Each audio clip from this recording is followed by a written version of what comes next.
A man stood at a podium and he spoke 4 short and simple words. Don't be like me. His name was Mickey Mantle. How many of you have ever heard of Mickey Mantle? If you know baseball or heard of sports, perhaps you've heard of his name, especially if you're a baseball fan. When Mickey graduated from high school in Oklahoma, he signed with the New York Yankees, and that began his rise to stardom in the arena of sports and baseball. Mantle was on 7 World Series winning teams. He was a 3-time MVP. He hit 500 home runs, and his career is enshrined in the Cooperstown Baseball Hall of Fame. And Mickey Mantle was also an alcoholic. At the age of 60, he was dying of liver cancer. His health had eroded from years of alcohol abuse. So on this day, he stood in front of fathers and sons who looked up to him, and behind that podium, he spoke to them, and he said, "Don't be like me." Today, we're wrapping up this series called When Life Hurts, and we've talked about several of life's biggest pains and hurts. We've talked about anxiety and depression. We've talked about divorce and job loss. Last week we talked about death, the death of someone close to us in our family. All of these things are hard knocks on our world, on our life. And we need to know how to deal with it. We need to know what to do, where to turn. Today's topic, the topic of addiction, might be the hardest of life's hurts to deal with, because once engaged in this world of addiction, you hardly ever get out of it. Although we're very supportive and happy to know when people are out of it, but I want to tell you today, people are dying at every turn. I look at my Facebook news feed and I talk to friends and know people, and there are so many folks, young people especially, dying from addiction. Last week I mentioned the tragic death of 2 little toddlers in that minivan whose mother made a choice, a fateful choice, to drink and drive, and then crossed the median and glanced off of one vehicle and hit a tractor trailer head on. And those 2 lives were snuffed out immediately, and that decision, I'm sure, will forever haunt her. Drug and alcohol related. Addiction's a tough issue to deal with in the church. It's hard because there are a lot of different addictions. We like to really single out and hold up drug and alcohol addiction, but honestly, we all have a tendency to be addicted to something. Some people are addicted to drugs and alcohol. Some people are addicted to pornography and sex. Some people are addicted to adrenaline or certain foods, maybe sugar. Some people have what's called approval addiction. They like to be patted on the back all the time. They like for people to like them. They want to be in the center of attention. If you have a combination of all these, then it's really hard. Some of us are addicted to coffee. Hello?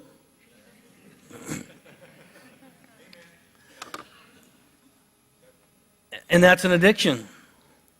Some people smoke. And we could go on down the list of addictive substances and abuses that we have in our culture today. I think the most harmful, probably immediately harmful, is related to drugs and alcohol.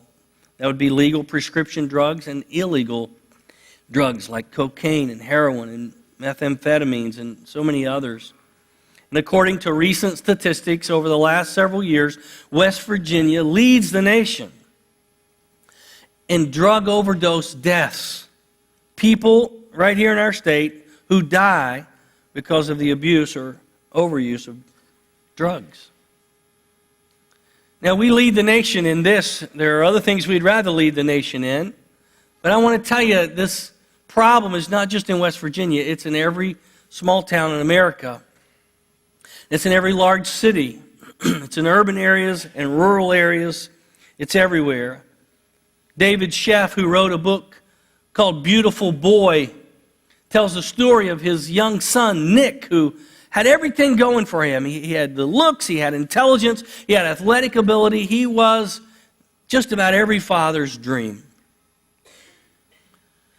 And when he was a teenager, he got to hanging out with the wrong people, and eventually his life spiraled downward, and before you know it, he was deeper and deeper into drugs and that world of drugs, and ends up losing his life.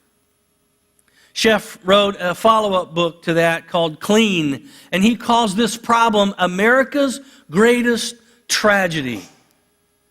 Now, you would think in America, with all of our money and intelligence and all the things we've accomplished and the great things we can do in this country, that we'd have a fix for this. We'd have a, no pun intended, we'd have an answer for drug addiction, but we really don't, not yet, not from our government. Brene Brown, social scientist, therapist, and prolific writer and speaker on shame and the power of vulnerability, expresses the painful truth this way. She says, we, talking about America, today, we are the most in-debt, obese, addicted, and medicated adult cohort in U.S. history. What is addiction? Gary Collins, in his book on Christian counseling, says addiction is any thinking or behavior that is habitual, repetitious, and difficult or impossible to control. Spiritually speaking, addiction is the attempt to fill a God-shaped hole with an artificial substance. It starts with a bad choice, maybe by hanging out with the wrong people, or because you don't have anything to do, or because you don't use a drug the way it's prescribed. It ends up becoming a disease because it changes your brain to rely on outside substance or stimulus that you're pouring into it. It increases the dopamine levels in your brain. That's the pleasure center of your brain. It's your brain saying, ooh, that feels good. Give me some more.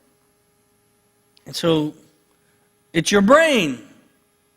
And so you do what your brain says, and you give it some more. And before you know it, you're giving it more than you're comfortable with, but you can't stop because your brain says, I want more, I want more. And your body's starting to show signs of this, but your brain says, I've got to have more of it. And you just keep pouring more into it, and before you know it, you can't control it anymore. And now your brain is looking for that outside source instead of what used to give you that and those things that were normal and healthy. And then before you know it, you're caught in a trap, because the more you have of it, the more your brain and body becomes tolerant of it, and then you need even more, and it's a vicious cycle. Ann Landers was written a letter by a man in AA, and he wrote this. Alcoholics Anonymous is AA. He said, we drank for happiness, and we became unhappy. We drank for joy and became miserable. We drank for sociability and became argumentative. We drank for sophistication and became obnoxious. We drank for friendship and made enemies. We drank for sleep and awakened without rest. We drank medicinally and acquired health problems. We drank for relaxation and got the shakes. We drank for bravery and became afraid. We drank for confidence and became doubtful. We drank to make conversation easier, and we slurred our speech. We drank to feel heavenly and ended up feeling like hell. We drank to forget and were forever haunted.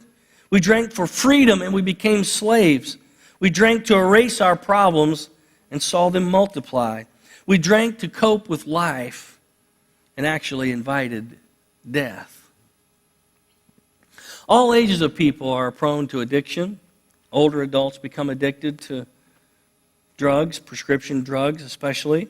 Young adults, there's no question about that, become addicted. Teenagers become addicted. There are a lot of teenagers here and in our church, and a lot who've come through, and a lot in the world today who think, I'm a teenager, I can do anything, it's not going to affect me. But a lot of teenagers become addicted. Did you know a lot of preteens become addicted? A lot of people I talk to who are in recovery tell me that they took their first drink before they were a teenager, or they took their first pill or their first puff on a joint or whatever before they were a teenager. Statistics tell us that over half of the students in Kanawha County high schools, over half, have at some point in the last year or so been involved in some kind of drug use. For them, all drug use would be illegal. All these terrible drugs. And perhaps the saddest consequence, I think, of addiction in our society is if you go up here to Thomas Hospital and you visit the NICU, the neonatal intensive care unit, and you discover that 7 out of 10 babies are born in some hospitals around here with an addiction. And some of them will survive and some of them won't, but all of them will have problems for the rest of their life. You can talk to women like my wife or men who teach in our elementary schools, and they'll tell you they can see the effects of drug use, and they know a kid who was a drug baby. It's sad, isn't it, what's happening in our culture? Now, there are a lot of passages that I could have chosen to address this problem or to, talk about recovery and all these things, but I wanted to turn to Mark chapter 5. If you have a Bible, Mark chapter 5 is a story, the first 20 verses, a story of a man who was demon-possessed by many demons, and the Lord ends up freeing him from that. And it's a great story, and not that this man was addicted, but I think his problems from being possessed are very similar, and we're going to draw some lessons from this. So if you have a Bible, if not, just follow along with me. It'll be on the screen here. We're going to read the story of this demon-possessed man from Mark 5, 1 through 20. Here we go. They went across the lake to the region of the Gerasenes. When Jesus got out of the boat, a man with an impure spirit came from the tombs to meet him. This man lived in the tombs, and no one could bind him anymore, not even with a chain. For he had often been chained hand and foot, but he tore the chains apart and broke the irons on his feet. No one was strong enough to subdue him. Night and day among the tombs and in the hills he would cry out and cut himself with stones. When he saw Jesus from a distance, he ran and fell on his knees in front of him, and he shouted at the top of his voice, "What do you want with me, Jesus, Son of the Most High God? In God's name, don't torture me." For Jesus had said to him, "Come out of this man, you impure spirit." Then Jesus asked him, "What is your name?" "My name is Legion," he replied, "for we are many." And he begged Jesus again and again not to send them out of the area. Now a large herd of pigs was feeding on the nearby hillside, and the demons begged Jesus, "Send us among the pigs. Allow us to go into them." And he gave them permission. And the impure spirits came out and went into the pigs. The herd, about 2,000 in number, rushed down the steep bank and into the lake and were drowned. And those tending the pigs ran off, reported this in the town and countryside, and the people went out to see what had happened. And when they came to Jesus, they saw the man who had been possessed by the legion of demons sitting there, dressed and in his right mind, and they were afraid. Those who had seen it told the people what had happened to the demon-possessed man and told about the pigs as well. Then the people began to plead with Jesus to leave their region. As Jesus was getting into the boat, the man who had been demon-possessed begged to go with him. Jesus did not let him, but said, "Go home to your own people and tell them how much the Lord has done for you and how he has had mercy on you." So the man went away and began to tell in the Decapolis how much Jesus had done for him, and all the people were amazed. Now, there's a lot in this story that we're not going to cover, that we're not going to talk about, like the pigs or the people getting angry at Jesus for running the pigs off, because we just don't have time. I just want to talk a little bit today about this man and how it relates to addiction. Now, I realize many of you are like I was. You're not really affected, you don't think, by addiction. You've never been addicted to any harmful substance. You don't have anybody in your family, and that's wonderful. That's great. But there are more people than you know who have been affected by addiction. And hopefully not, it could happen to somebody in your family. And you need to be ready. You need to be ready. I want to tell you from talking to people right here in our church, not just those in recovery, but those who are in the family of those trying to recover, or hopefully they're getting there. It is one of the hardest things you'll ever go through. The emotion. I want to talk about the pain, first of all. I think the pain of this man is summed up in verse 5. I just think it's if you've been addicted, or if you have a problem that seems overwhelming to you, I think verse 5 really sums it up for you. The Bible says, night and day among the tombs. So he wasn't getting any relief, night or day. This pain haunted him, night and day. And in the hills he would cry out and cut himself with stones. I just want you to know that if you have a loved one who's dealing with addiction, they don't want to be there. They didn't wake up one morning and say, I think today I'm going to go spiral my life downward into addiction. They didn't do that. And even when they're there, they don't want to be there. And even though their brain is telling them, give me some more of that, they don't want to do that. There's another part of their brain, maybe their soul, saying, look, this isn't good for me. I know that I can't keep doing this, but they just can't stop. And so they cry out in agony and pain and misery, but they continue to cut themselves, to hurt themselves. Can you imagine this scene?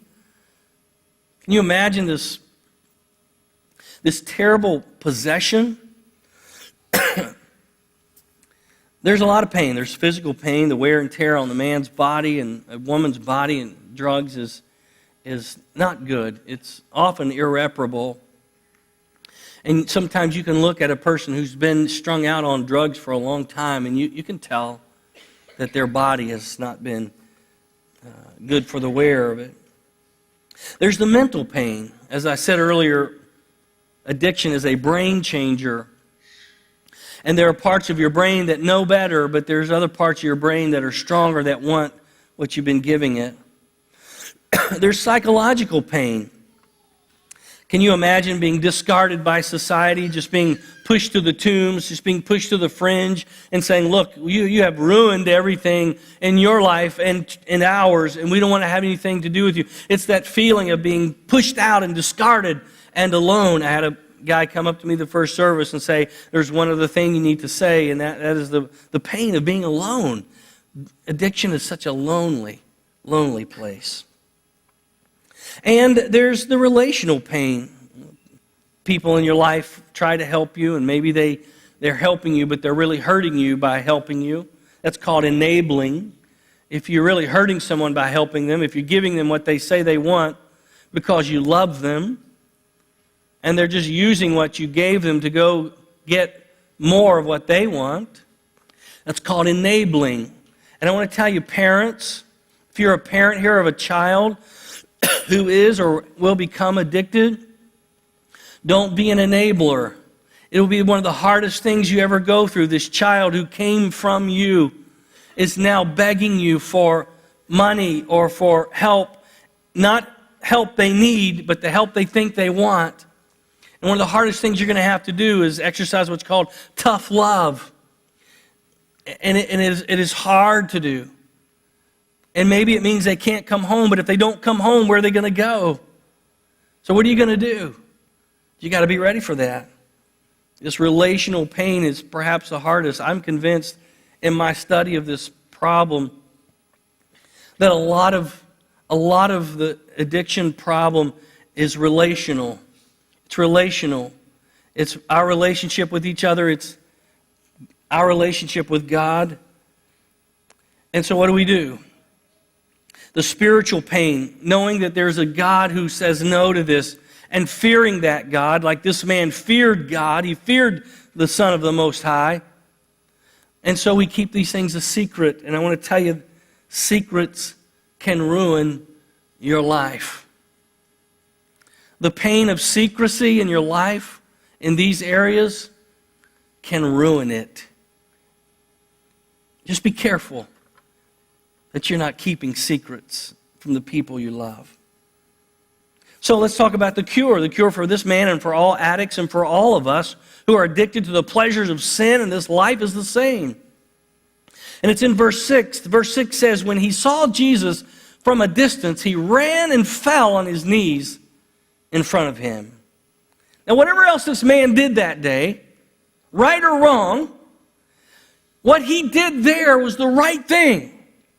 Now, why this man did this, we could debate. Was it because he immediately acknowledged the godship, the godhood of Jesus, and immediately was in subjection to him?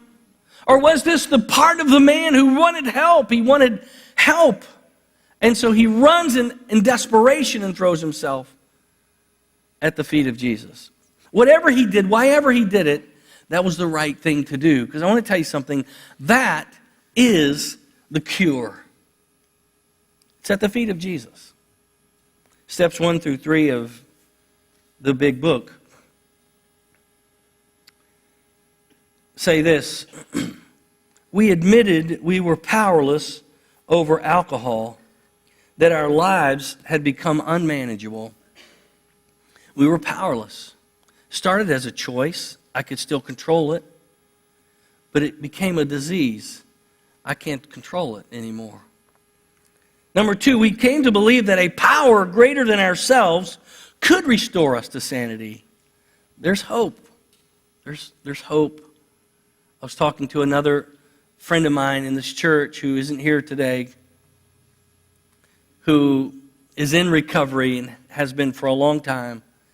And I said, what should I tell him? And he said, tell him never to give up hope, never to stop believing in miracles, because it can happen. And number 3, we made a decision to turn our will and our lives over to the care of God as we understood Him. Listen, even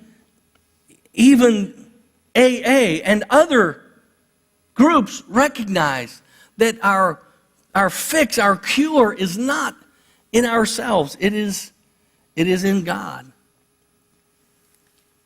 Yet nearly all addicts believe at the outset that they can stop using drugs on their own, and most try to stop without treatment, although some people are successful. Many attempt to quit, and they result in failure, and sometimes when they fail, they go deeper because they're now ashamed that they weren't successful in quitting. Research has shown that long-term drug abuse results in changes in the brain that persist long after a person stops using drugs. I had a woman come to me after the first service and say, I've been praying that I would stop smoking. And she said, I've been 155 days free from that. But she said, even now, and 155 days isn't really that long, is it? Even now, I think if it was 5 years or 15 years, perhaps, there would be, the smell of smoke might still draw me.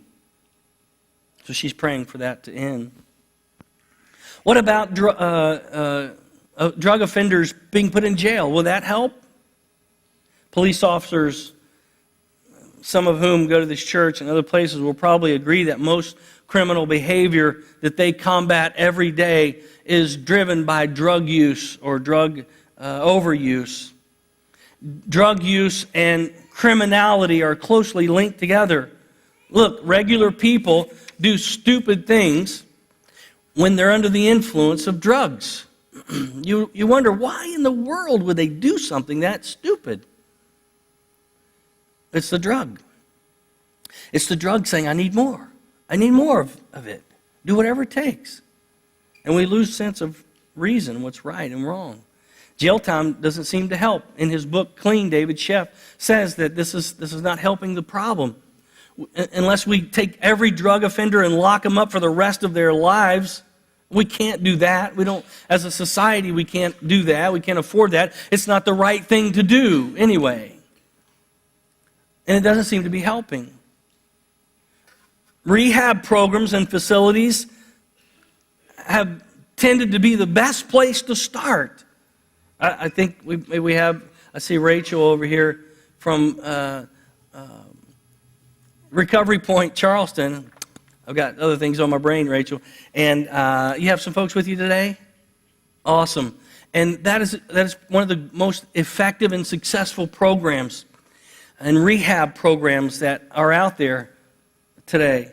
But I want to tell you, even those best programs and rehabilitation and recovery programs, even they work better when you add Jesus. They work better. A couple years ago, Steve Harley, our Taze Valley campus minister, received a phone call that a young man in the congregation in Taze Valley had been found dead. Craig McLaughlin was his name. I don't know if you ever knew Craig. Craig was one of those young men who had everything going for him. He also was good looking. He was a great golfer, and he was just a young promise. But Craig got involved in drugs. And one night he overdosed and died, and his friends dropped him, not in the yard, not on the front porch, not knock on the door, here's your son, but in the road in front of the house. And that's where they found his body. And Steve had to go, he visited this family who have since moved away for other reasons. And they let him go in Craig's room. And Steve was looking around and he found Craig's Bible, and Steve was just flipping through the Bible, and he found a particular place, and he saw where Craig had written in the margins. He wrote, "Only Jesus can save me. Only Jesus can save me." And even though we know this cognitively, even though we know that's how hard this battle is, that's how hard the fight is, that's how strong this pull is. So what's the treatment? Now listen, first of all, you need to understand that your battle against addiction, or your son's battle, or your daughter's battle, or your grandson, or your granddaughter, or your friend's battle, is now a lifelong battle. It is now, in addition to all the other things that you and I have to deal with, now this is a lifelong battle. And it's almost like if we could take a young person before they take their first drink, or pop their first pill, or shoot up for the first time, or take their first hit on a joint, if we could take them and say, is this where you want to end up? And all of them would say, no, that's not going to happen to me. I'm good. But if we could just show them that most people, this is where they end up. Not all, but most. If they continue to use. If we could do that. Now, do you want this battle for the rest of your life? And there are many people winning that battle because of rehab facilities, and because they're getting their lives in line with where they need to be. Some of them go to AA meetings several times a week. Some have every day, because this is a battle they have to keep fighting. So I think we've got to do some things in our treatment. First of all, we should ask the right question. I don't know if you caught this, but in verse 7, this man runs up to Jesus and he asked this question that I think you and I should ask. This is a question that is not just for people who are addicted to something. This is for every single one of us. What if you woke up every day and you said, Lord, Son of God, what do you want with me? What if we did that every day? Or if we woke up and said, God, what do you want from me today? What can I do today for you? Wouldn't that be an incredible way to start your day?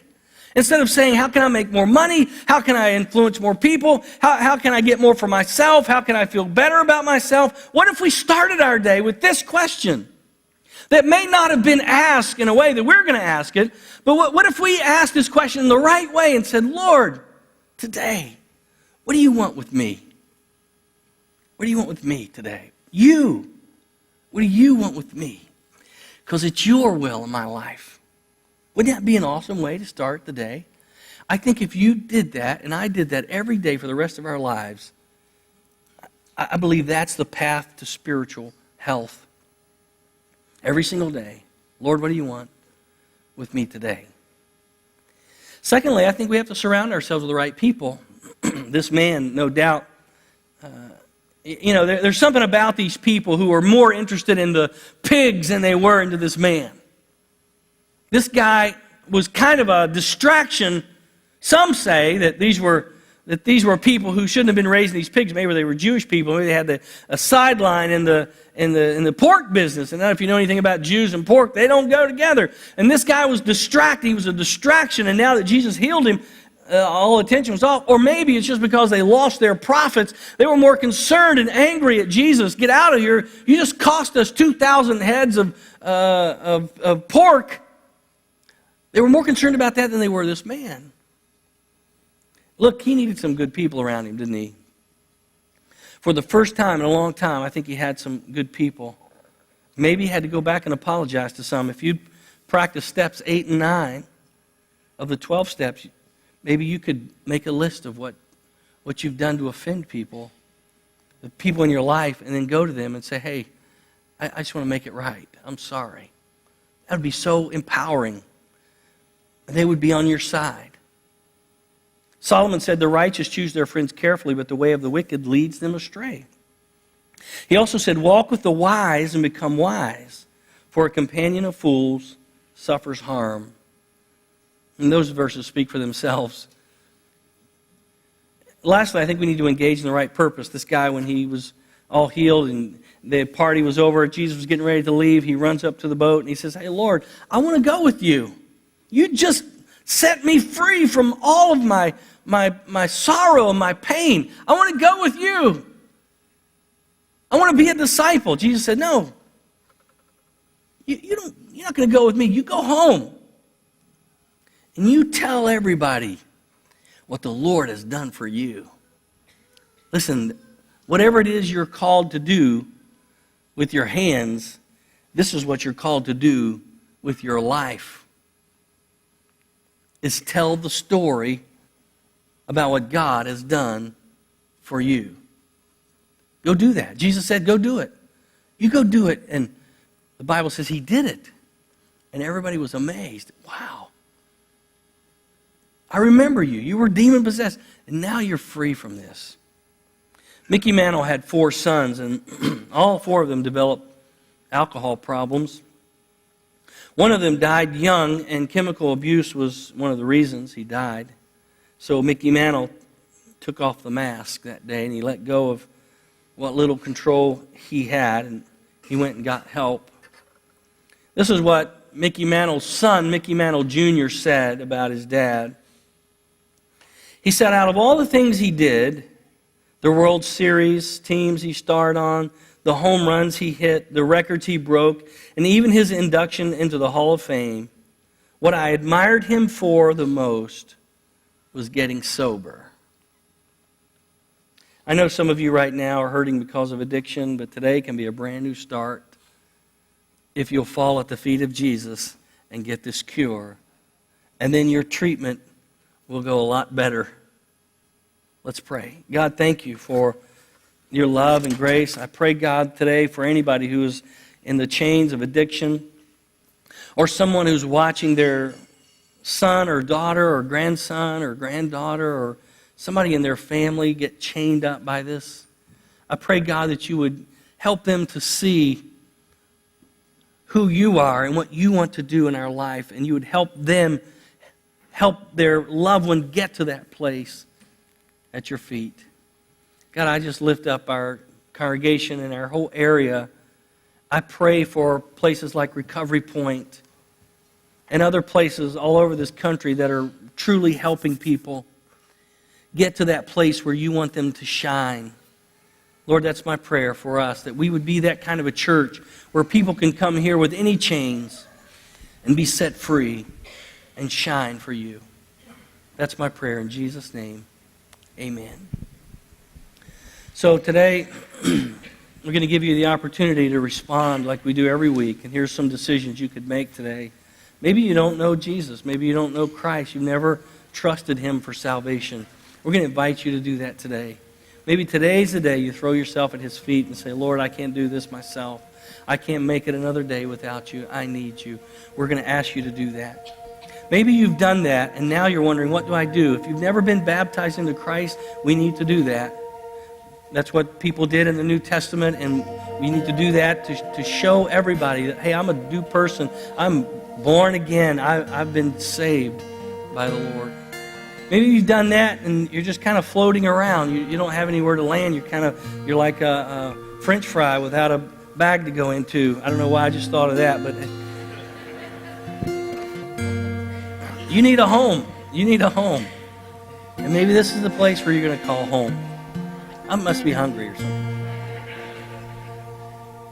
So you can put roots down here today. You can say, I'm a Christian. I've been baptized. I want to be a part of this body of believers. You could come. If you need prayer, here's 2 ways you could do that. If you walk toward me, I'll pray with you.